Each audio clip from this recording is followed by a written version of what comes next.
Hello my dear students, कैसे हैं आप सब। उम्मीद करती हूँ आप सब अच्छे होंगे। सो स्टूडेंट्स, अपनी जर्नी को कंटिन्यू करते हुए हम आगे बढ़ते हैं मैक्रो इकोनॉमिक्स बैंकिंग। और आज की वीडियो में हम क्वालिटेटिव इंस्ट्रूमेंट्स के बारे में डिस्कस करेंगे कि सेंट्रल बैंक कैसे इन इंस्ट्रूमेंट्स का यूज़ करता है डिफरेंट सिचुएशन में इन्फ्लेशन या डिफ्लेशन की सिचुएशन में कैसे सेंट्रल बैंक मार्जिनल रिक्वायरमेंट और राशनिंग ऑफ क्रेडिट का यूज़ करता है। So let's begin.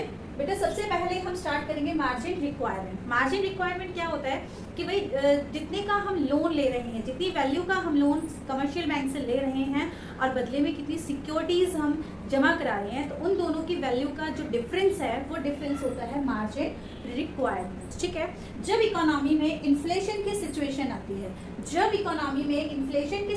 आती है तो इसका मतलब क्या होता है, इन्फ्लेशन की सिचुएशन में मार्जिन रिक्वायरमेंट क्या कर देता है, सेंट्रल बैंक बढ़ा देता है, वैल्यू को क्या कर देता है, बढ़ा देता है। क्यों? क्योंकि अगर सिक्योरिटीज़ की वैल्यू सेंट्रल बैंक बढ़ाएगा तो क्या होगा कि पब्लिक को ज़्यादा वैल्यू की सिक्योरिटी रखनी पड़ेगी और कम वैल्यू का लोन उन्हें मिलेगा। तो इस केस में इकोनॉमी में क्या हो जाएगी, मनी सप्लाई, मतलब कि क्रेडिट की जो डिमांड है वो कम हो जाएगी, क्योंकि लोगों को लोन क्या पड़ रहा है, महंगा पड़ रहा है। तो इस केस में अगर राइज इन मार्जिन रिक्वायरमेंट अगर बढ़ेगा तो डिमांड क्रेडिट की क्या हो जाएगी, कम हो जाएगी, जिससे कि मार्केट में मनी सप्लाई कंट्रोल होगी। और कौन सी सिचुएशन को कंट्रोल किया जाएगा, इन्फ्लेशन को कंट्रोल किया जाएगा। इसी के रिवर्स अगर हम बात करते हैं डिफ्लेशन की सिचुएशन में, तो मार्जिन रिक्वायरमेंट को क्या कर देगा, सेंट्रल बैंक कम कर देगा।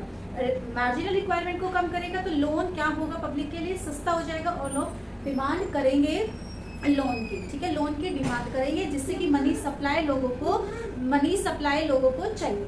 तो इस केस में कौन सी सिचुएशन कंट्रोल हुई, डिफ्लेशन की सिचुएशन में मार्जिन रिक्वायरमेंट क्या हो जाएगा, कम होगा, डिमांड क्रेडिट की बढ़ जाएगी, और डिमांड क्रेडिट की बढ़ेगी तो मार्केट में मनी सप्लाई इंक्रीज होगी। और किस सिचुएशन में इंक्रीज होगी, डिफ्लेशन की सिचुएशन में। मतलब डिफ्लेशन की सिचुएशन को कंट्रोल करने के लिए ये सारा सिनेरियो इकोनॉमी में बनेगा। ओके, तो नेक्स्ट बात करते हैं rationing of credit. Rationing of credit मतलब होता है कि एक स्पेसिफिक सेक्टर के लिए, कुछ स्पेसिफिक सेक्टर्स के लिए सेंट्रल बैंक क्या करता है, कोटा डिसाइड करता है। तो उस केस में introduction of credit rationing, inflation के केस में जो सेंट्रल बैंक है वो क्रेडिट राशनिंग को इंट्रोड्यूस करेगा, ठीक है, लागू करेगा, जिससे कि क्रेडिट की सप्लाई जो है, डिमांड जो है क्रेडिट की, वो क्या हो जाएगी, कम हो जाएगी, और मनी सप्लाई भी कम होगी। किस केस में, इन्फ्लेशन केस में।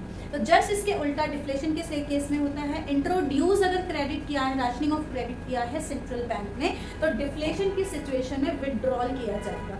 ओके स्टूडेंट्स, तो थर्ड जो हमने किया था क्वालिटेटिव का, मॉरल सुएशन जस्ट गाइडलाइंस है जो कि सेक्टर्स को प्रोवाइड करती हैं और कमर्शियल बैंक्स को मानना होता है। तो इन तरीके से सेंट्रल बैंक क्वालिटेटिव और क्वांटिटेटिव इंस्ट्रूमेंट्स को यूज़ करता है मार्केट में इन्फ्लेशन और डिफ्लेशन की सिचुएशन को कंट्रोल करने के लिए। तो इसी टॉपिक के साथ हमारी जो बैंकिंग की जर्नी है यही कंप्लीट होती है, और नेक्स्ट वीडियो में हम एक नए टॉपिक के साथ मिलेंगे। तब तक के लिए bye bye, take care, keep watching.